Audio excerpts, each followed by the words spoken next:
देश में कोरोना की तीसरी लहर आने की आशंकाएं जताई जा रही हैं। हालांकि महाराष्ट्र के मंत्री और मुंबई मेयर ने इस बीच एक दावा किया है, और वो दावा यह है कि मुंबई और नागपुर में कोरोना की तीसरी लहर आ चुकी है। राज्य के ऊर्जा मंत्री नितिन राउत ने कहा कि नागपुर में संक्रमण की तीसरी लहर आ चुकी है, इसलिए जल्द ही पाबंदियां लगाई जा सकती हैं। उन्होंने ये बात राज्य के सीनियर प्रशासनिक अधिकारी, पुलिस और स्वास्थ्य विभाग से जुड़े अधिकारियों से चर्चा के दौरान कही है। नागपुर में पिछले 2 दिनों से लगातार कोरोना संक्रमण के केस 2 डिजिट में आ रहे हैं। वहीं मुंबई की मेयर किशोरी पेडनेकर ने कहा कि मुंबई में कोरोना की तीसरी लहर आ नहीं रही है, बल्कि आ चुकी है।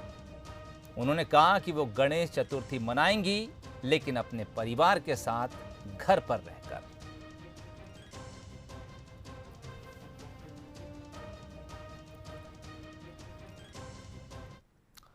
चलिए बात करेंगे कुछ और खबरों की। राजगढ़ में 8 सितंबर को बीजेपी पदाधिकारियों की बैठक होने जा रही है, जिसमें सीएम शिवराज समेत कई दिग्गज शामिल होंगे। मकसद है चुनावी रणनीति पर चिंतन और मोर्चा प्रकोष्ठों को मजबूत करना। राजा दिग्विजय सिंह के गढ़ में बीजेपी की इस बैठक के क्या क्या और मायने हैं, देखिए ये खास रिपोर्ट। दिग्विजय के गढ़ में बीजेपी की बैठक, राजगढ़ में दिग्गजों का जमावड़ा, मोर्चा प्रकोष्ठों पर खास ध्यान, पीएम मोदी के जन्मदिन का भी प्लान। 8 सितंबर को राजगढ़ में एमपी बीजेपी पदाधिकारियों की बैठक होने जा रही है। राजगढ़ यानी दिग्गी राजा का इलाका। हालांकि बीजेपी की बैठक का मकसद रणनीति पर मंथन है, लेकिन यहाँ जिक्र कांग्रेस का भी होना ही है। वैसे इस बैठक में प्रदेश प्रभारी मुरलीधर राव, सीएम शिवराज और प्रदेश अध्यक्ष वीडी शर्मा शामिल होंगे। सभी पदाधिकारी और मोर्चा के अध्यक्ष भी मौजूद रहेंगे। फोकस है आगामी चुनाव और कार्यक्रमों की रणनीति पर चर्चा, साथ ही मोर्चा प्रकोष्ठों की मजबूती पर ध्यान केंद्रित करना। इतना ही नहीं, 17 सितंबर को पीएम मोदी के जन्मदिन के कार्यक्रम पर भी चर्चा होगी। क्योंकि हमारे पास जो केंद्र के कार्यक्रम आए, इन कार्यक्रमों को पूरा करना, संगठन की दृष्टि से अन्य योजनाएं बनी हैं, उन सब पर विचार करना। 17 सितंबर से लेकर के 7 अक्टूबर तक माननीय नरेंद्र मोदी जी के जन्म उत्सव को लेकर के और अनेक सेवाई समर्पण के कार्यक्रम बनने हैं। साथ ही माननीय कुशाभाऊ ठाकरे जी के जन्म शताब्दी वर्ष के भी कार्यक्रम हैं, इस पर भी चर्चा होगी। साथ ही अमृत महोत्सव आज़ादी का है, इस पर भी हमारी चर्चा होनी है। कुल मिलाकर के यह पूरा वर्ष भारतीय जनता पार्टी के संगठन की दृष्टि से अत्यंत महत्वपूर्ण कार्यक्रम तय होना है। बीजेपी की तैयारी जारी है, तो वहीं कांग्रेस भी चुप नहीं बैठी है। बीजेपी अगर संगठन मजबूती पर जोर दे रही है, तो कांग्रेस भी मुद्दा गरमाने में लगी है। बड़वानी से शुरू हुई कांग्रेस की आदिवासी अधिकार यात्रा का मकसद भी यही है। वैसे राजगढ़ में बीजेपी की बैठक पर कांग्रेस का क्या रुख है, ये भी सुन लीजिए। कभी बीजेपी दिग्विजय सिंह जी के क्षेत्र में राजगढ़ में मीटिंग करने की बात करती, सभी मोर्चा संगठन। कभी कहते हैं कि हम छिंदवाड़ा में जाएंगे, वहाँ घुसेंगे। मतलब एक चीज़ तो तय है कि कमलनाथ जी से और दिग्विजय सिंह जी से दोनों से बड़ी घबराई हुई बीजेपी। और दिग्विजय सिंह जी बहुत ही सक्रिय नेता हैं, तो निश्चित तौर पर डरना चाहिए, बीजेपी को घबराना चाहिए। गढ़ किसी का नहीं है, वहाँ भाजपा जीतती रही है। हमारे प्यारे लाल जी बहुत जीते वहाँ से। भारतीय जनता पार्टी का ही गढ़ है और रहेगा आगे भी। राजनीतिक विश्लेषकों की माने तो बीजेपी मोर्चा प्रकोष्ठों के पदों पर बैठे लोगों को फील्ड में देखना चाहती है। उनके पास क्या प्लान है, इस पर भी चर्चा हो सकती है। संगठन का मैसेज साफ है कि कोई भी पद रस्म अदायगी बनकर न रह जाए, काम करना ही होगा। हालांकि ये बीजेपी के लिए कोई नई बात नहीं है। जिस तरह युद्ध से पहले युद्धाभ्यास किया जाता है, ठीक उसी तरह चुनावी तैयारी के लिए ये बैठक भी जरूरी होती है। आकर्ष शर्मा, बंसल न्यूज, भोपाल। और इधर प्रदेश में उपचुनाव से पहले आदिवासी वोटरों को लुभाने के लिए कांग्रेस बीजेपी अब जी तोड़ कोशिश में जुट गई हैं। कांग्रेस के साथ बीजेपी ने भी आदिवासियों को साधने की रणनीति बनाई है, जिसके तहत केंद्रीय गृह मंत्री अमित शाह 18 सितंबर को जबलपुर आएंगे और बीजेपी के कार्यक्रम जनजातीय समाज को जोड़ो अभियान की शुरुआत करेंगे। लेकिन शाह के दौरे को लेकर कांग्रेस अब बीजेपी पर तंज कस रही है।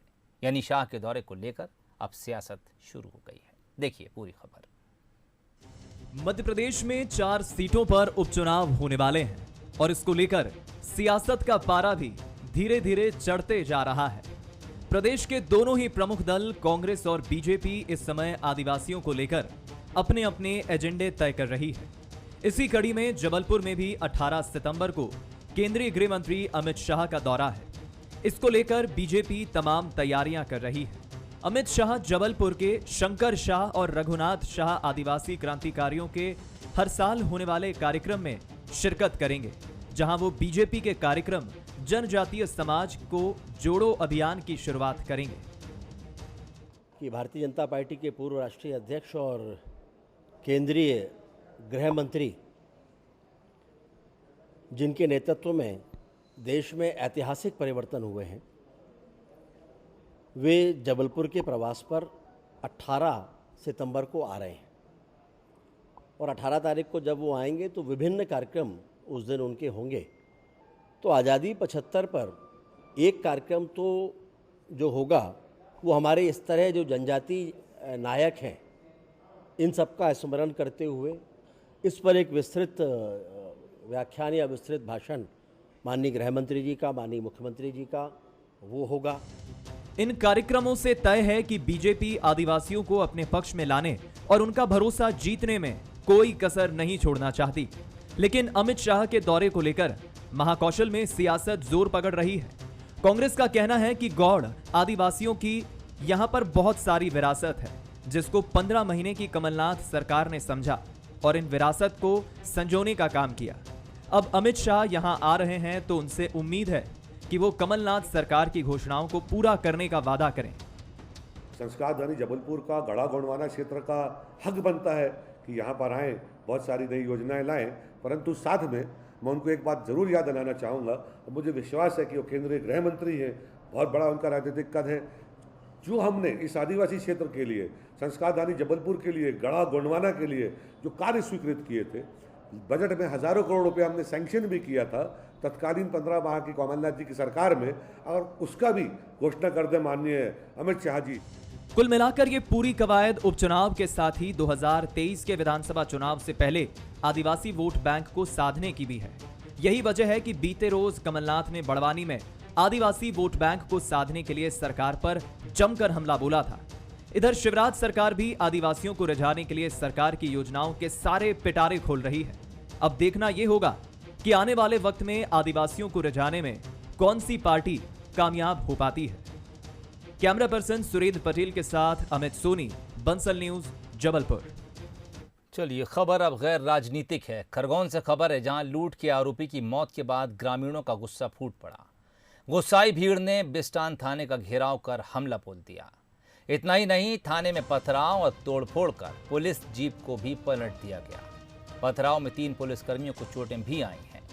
अचानक हुए हमले के बाद पुलिसकर्मी थाने से जान बचाकर भाग निकले। इसके बाद वहां मौजूद भीड़ को तितर बितर करने के लिए आंसू गैस के गोले तक छोड़े गए। उधर सूचना के बाद थाने और जिला अस्पताल ने बड़ी संख्या में फोर्स तैनात कर दिया गया। परिवार वालों का कहना है कि पुलिस की मारपीट के चलते बिसन की मौत हुई है। इधर पूरे मामले में गृह मंत्री ने जांच की बात कही, तो वहीं दूसरी तरफ कांग्रेस के 5 विधायक धरने पर बैठ गए। कांग्रेस ने 4 विधायकों की एक कमेटी गठित की है, जो इस मामले में पीड़ित परिवार को न्याय दिलाने का काम करेगी। दरअसल पूरा विवाद चोरी की वारदात के बाद शुरू हुआ था। पुलिस ने 12 लोगों को चोरी के आरोप में गिरफ्तार कर जेल भेज दिया था, जहां एक आरोपी की मौत हो गई। और उसके बाद जो हंगामा हुआ वो तस्वीरों में आप देख रहे हैं।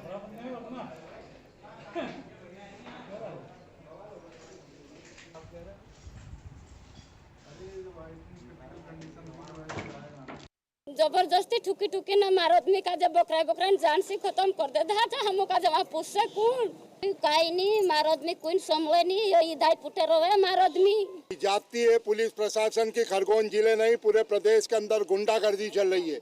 और प्रदेश कांग्रेस के अध्यक्ष माननीय कमलनाथ जी को जब इस घटना की जानकारी हमने दी तो उन्होंने तत्काल प्रभाव से खरगोन। उधर घटना पर सियासत भी शुरू हो गई है। पूर्व पीसीसी चीफ अरुण यादव ने इस घटना की तुलना तालिबान से कर दी है। इस पर कैबिनेट मंत्री भूपेंद्र सिंह ने पलटवार भी किया है। कि कांग्रेस हमेशा तालिबान समर्थक रही है और इसलिए वो तालिबान को वो अच्छा मानते हैं, तालिबान से तुलना करते हैं। तो अगर तालिबान से इतना प्रेम है तो वहाँ अफगानिस्तान चले जाएं और तालिबान के काम जाकर देखें, तब उनको अंदाज होगा कि तालिबान में और लोकतंत्र में क्या फ़र्क होता है। वो वहाँ जाने पे उनको पता चलेगा। बात करेंगे छत्तीसगढ़ की सियासत की, जहां हर सियासी बयान किसी न किसी मुद्दे में तब्दील हो जाता है। बयान मुद्दा बन जाता है या फिर बना दिया जाता है, इस पर एक लंबी बहस हो सकती है। लेकिन मौजूदा वक्त में सियासी पार्टियां बयानों को भी एक दूसरे के खिलाफ हथियार के तौर पर इस्तेमाल कर रही हैं। ऐसे में सियासी बयानों की अहमियत बढ़ गई है। देखिए सियासी बयानों पर छत्तीसगढ़ से ये खास रिपोर्ट। छत्तीसगढ़ का सियासी माहौल इन दिनों गरमाया हुआ है। कांग्रेस और बीजेपी एक दूसरे के खिलाफ ताल ठोक के मैदान में खड़े हैं। बीजेपी ने हाल ही में बस्तर में चिंतन शिविर किया, जिसमें सरकार के खिलाफ रणनीति बनाने और 2023 में जीत हासिल करने पर चिंतन हुआ। लेकिन शिविर खत्म होते होते बीजेपी प्रभारी डी पुरंदेश्वरी के एक बयान ने तूल पकड़ लिया। कांग्रेस को बैठे बैठाए मुद्दा मिल गया, जिसे लपकने में कांग्रेस ने देरी भी नहीं की। दरअसल डी पुरंदेश्वरी ने थूकने की बात छत्तीसगढ़ के लोगों पे की है, इसको लोग समझ भी रहे हैं। और रमन सिंह जी की जिस छोटा आदमी टिप्पणी का जवाब छत्तीसगढ़ की जनता ने 2018 के चुनाव में दिया था, डी पुरंदेश्वरी की टिप्पणी का भी जवाब मिलेगा और उस जवाब की गूंज भाजपा को बहुत दिन तक सुनाई देगी। हालांकि बीजेपी कांग्रेस के इन तर्कों को खारिज कर रही है। बीजेपी का कहना है कि काठ की हांडी बार बार नहीं चढ़ती। पुरंदेश्वरी के बयान से बैकफुट पर आई बीजेपी ने फौरन ही धर्मांतरण का मुद्दा पकड़ लिया, जिसे वो कांग्रेस के खिलाफ प्रमुख हथियार के तौर पर इस्तेमाल कर रही है। देखिए, कांग्रेस सपना देखना बंद करे। एक बार काठ की हंडी चढ़ती है, एक बार जनता भुलावे में आकर कांग्रेस को 70 सीटें दे दी। अब तो भारतीय जनता पार्टी को जितनी सीटें मिली उतनी बचाने में कामयाब हो जाए तो मेरी चुनौती है। और धर्मांतरण के मुद्दे को लेकर के विधानसभा से लेकर के भाजपा ने इस मुद्दे को सरकार का ध्यान आकर्षित करने के लिए लगातार उठा रही है। प्रदेश कार्य समिति से लेकर के भारतीय जनता पार्टी के राज्यसभा सदस्य माननीय रामविचार नेताम जी ने भी लिखित में सरकार का ध्यान आकर्षित किया, लेकिन उसके बाद में भी इसने गंभीरता को नहीं लिया। इधर कांग्रेस बीजेपी के पुराने बयानों को कुरेद रही है तो मौजूदा बयानों पर भी नजर बनाए हुए है। तो बीजेपी इसकी काट भावनात्मक मुद्दों के जरिए खोज रही है। लेकिन ये सारे बयान और उनकी काट 2023 के लिए मुद्दे और प्लेटफॉर्म अभी से तैयार कर रहे हैं, जिस पर आने वाले वक्त में और भी सियासी घमासान देखने को मिल सकता है। अभिषेक शुक्ल, बंसल न्यूज, रायपुर। चलिए अगली खबर गैर सियासी है लेकिन आपसे जुड़ी है। अगर आप भोपाल, इंदौर या जबलपुर जैसे महानगरों में रह रहे हैं और एक गाड़ी खरीदने का सोच रहे हैं तो आपके पास पार्किंग स्पेस होना अब अनिवार्य है। अनिवार्य यानी बिल्कुल अनिवार्य। जी हाँ, मध्य प्रदेश में जल्द ही एक नई पार्किंग पॉलिसी लागू होने वाली है। इसका ड्राफ्ट लगभग तैयार है। पॉलिसी के मुताबिक बड़े शहरों में गाड़ी खरीदने से पहले मालिक को पार्किंग सर्टिफिकेट भी देना पड़ेगा। भोपाल, इंदौर, ग्वालियर समेत 15 लाख से ज़्यादा आबादी वाले शहरों में ये पॉलिसी लागू की जाएगी। विभाग बिल्डिंग परमिशन के रूल में बदलाव करेगा, जिसके बाद जल्द ही प्रदेश को नई पार्किंग नीति मिलेगी। नगरीय प्रशासन एवं आवास मंत्री भूपेंद्र सिंह ने कहा कि मौजूदा ज़रूरतों और समस्याओं के आधार पर ही नई पॉलिसी तैयार की जा रही है। प्रदेश के महानगरों में 4 व्हीलर खरीदने के लिए पार्किंग प्लेस अनिवार्य करने की योजना है। इसके लिए पार्किंग स्पेस सर्टिफिकेट की व्यवस्था भी लागू की जा सकती है। आपको बताएं कि प्रदेश भर की अवैध कॉलोनियों को वैध करने के कानून के बाद से ही विभाग नई पार्किंग पॉलिसी का ड्राफ्ट तैयार कर रहा था, जो अब अंतिम चरण में है।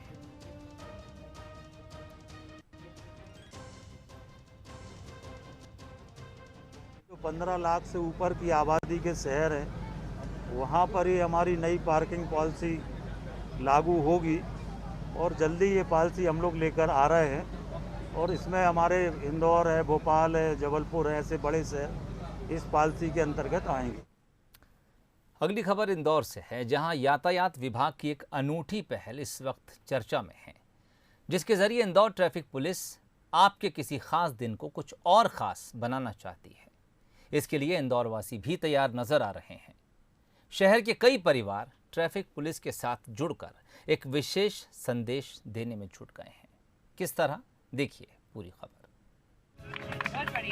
अंकित का आज जन्मदिन है और इस बार अंकित और उनका परिवार खुशी के इस मौके को कुछ खास तरीके से सेलिब्रेट कर रहा है। ये जन्मदिन पार्टी इंदौर ट्रैफिक पुलिस के साथ मिलकर मनाई जा रही है। इसका मकसद सिर्फ खुशियों को ट्रैफिक पुलिस के साथ बांटना ही नहीं है, बल्कि खुद के साथ साथ औरों को भी ट्रैफिक रूल सिखाना, बताना और लोगों को जागरूक करना है। और ये सब कुछ इंदौर ट्रैफिक पुलिस की पहल पर हो रहा है। स्वच्छता में नंबर 1 शहर इंदौर यातायात में भी खुद को बेहतर बनाने के लिए लगातार प्रयास कर रहा है। इंदौर ट्रैफिक पुलिस ने उन सारे परिवारों को निमंत्रण दिया है जिनके घर शादी है, बर्थडे है या फिर कोई और खुशी का मौका है। पुलिस के पास ऐसे 50 परिवारों ने रजिस्ट्रेशन कराया है जो अपने खास दिन को शहर की सड़कों पर यातायात संभालते यादगार बनाना चाहते हैं। इसके लिए पुलिस विशेष तौर पर लोगों को ट्रेनिंग भी दे रही है। बहुत सारे लोग हमसे इस बात के लिए जुड़ रहे हैं, रजिस्ट्रेशन करा रहे हैं। हमारे साथ अभी लगभग 50 परिवार जुड़े हैं। हमने एक ये नया प्रयोग है जो इंदौर में हमने धीरे धीरे शुरू किया है। काफ़ी लोग इससे कांटेक्ट कर रहे हैं। मुझे लगता है कि ये धीरे धीरे ये हमारा अभियान सफल होगा। बर्थडे बॉय अंकित शर्मा का परिवार आज के दिन को यादगार बनाने के लिए शहर के रेसिडेंसी चौराहे पर तैनात है, ट्रैफिक व्यवस्था को संभाल रहा है और अंकित का बर्थडे केक भी ट्रैफिक पुलिस कर्मियों के साथ ही काटा गया। आज मैंने यहाँ पे केक काटा, चटनी खाई है और यहाँ पे केक बहुत सारी मस्ती करी है। ट्रैफिक के नियम का पालन करने का बोलना चाहेंगे? हाँ। क्या बोलना चाहेंगे? कि ट्रैफिक को फॉलो करो प्लीज।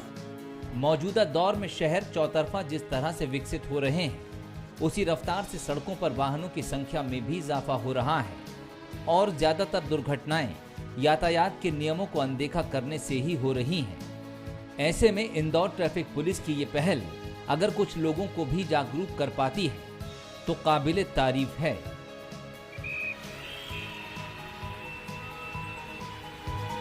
अखिलेश सिंह, बंसल न्यूज, इंदौर। चलिए, इंदौर अपने नवाचारों के लिए मशहूर भी है।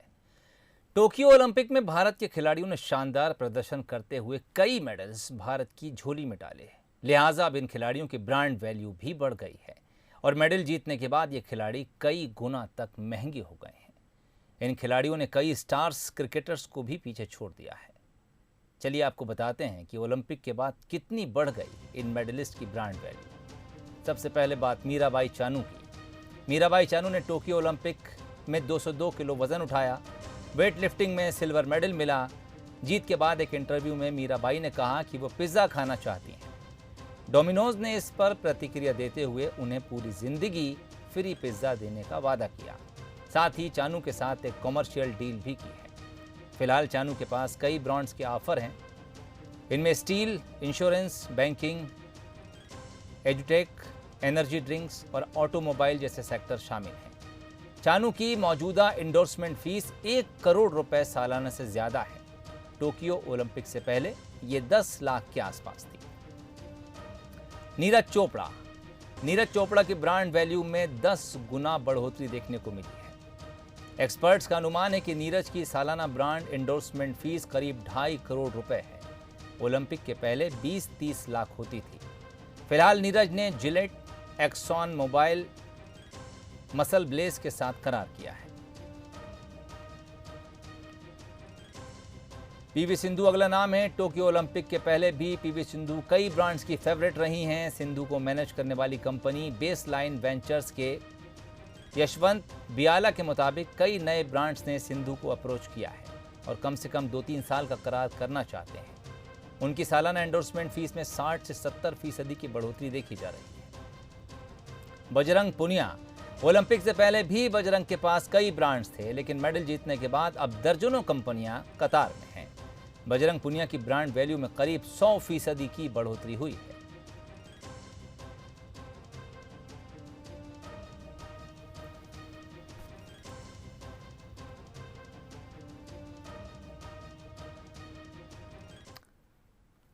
चलिए, इस बुलेटिन में फिलहाल इतना ही। तमाम अपडेट्स के लिए आप जुड़े रहिए बंसल न्यूज़ के साथ। मुझे इजाज़त दीजिए। नमस्कार।